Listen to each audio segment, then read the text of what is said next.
C.S. Lewis once described maturing of an individual as being like a good egg. You're born as a good egg.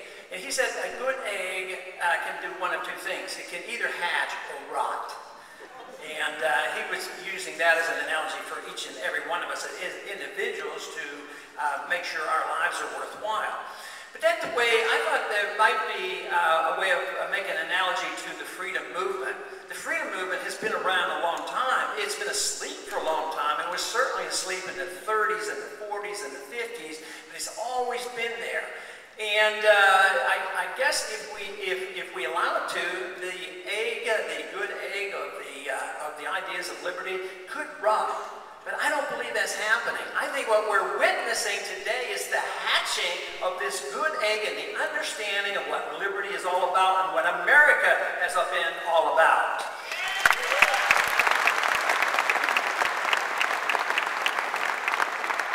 The fortunate thing is that we have a pretty good tradition. When the Soviet system collapsed, which was a predictable event by the Austrian economists, because socialized economies can't work. But intervention economy, the inflationism and the special interest economy that we have, and I always resent it when they say, well, we're running capitalism, it's caused all our problems, and free markets here. So this is going to come to an end, but I think that we have a much better chance because our traditions have been better. At least we understood at one time what property rights really meant. I don't think we have much respect for property rights. If you own any land, have you ever noticed that you can't even use it without asking a lot of people what you can do, from local government all the way up to the federal government, to decide what you can do or can't do. Private property ownership is very important. So if we have a major crisis, which I anticipate will come, at least we ought to know what we believe in. We have to believe that we can restart this whole program in a much better way.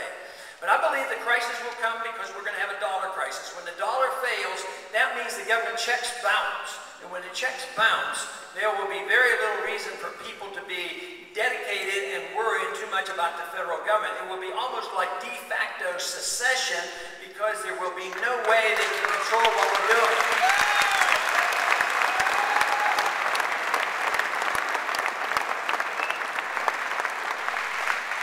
You have to remember there is a fellowship of individuals around the country who are like-minded, and they're coming out and we're getting together. One of my general rules that I advocate is that it's a very serious business, but if you get overly serious, it can become depressing. So I advise you don't come to Washington too often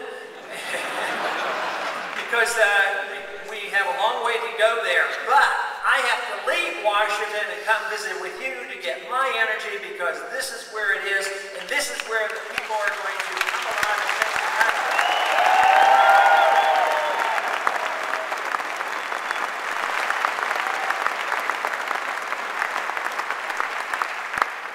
The purpose of all political action should be the protection and the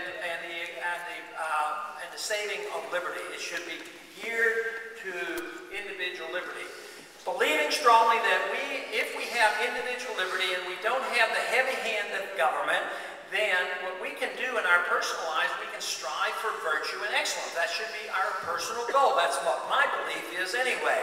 But that is better done in a free society. A free society is much more creative than a society that is where you just barely survive for economic reasons. Then you have the heavy hand of government over your shoulder and arresting you and taking a picture of everything you do endlessly.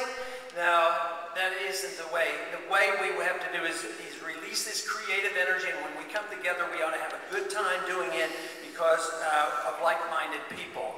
But on this issue of the government surveillance of us, I am sure every one of you are aware of the fact of how many cameras we have now and how intrusive this war of drugs has been. Because right now, we're spending about over $100 billion a year on the war on drugs. We've spent $900 billion over the last 20 years. It's a huge sum of money. Last year, there were 1.7 million arrests of people who were just holding, substances, no violence whatsoever. So a good line to draw, if you think you're spending too much much money with too many people in prisons, maybe we ought to come up with some creative ideas about how to handle people who never created a violent act. Then I think maybe we can get to the bottom of this over-intrusiveness of knowing every single thing we do. Sometimes I believe that the drug war is associated with the war on the taxpayers because they want to know what you're doing endlessly and where you're spending your money. But the principles of liberty would remove all that.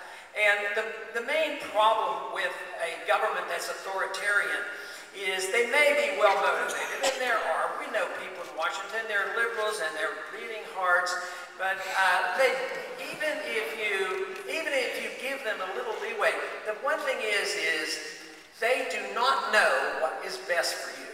They do not know. They might assume they know.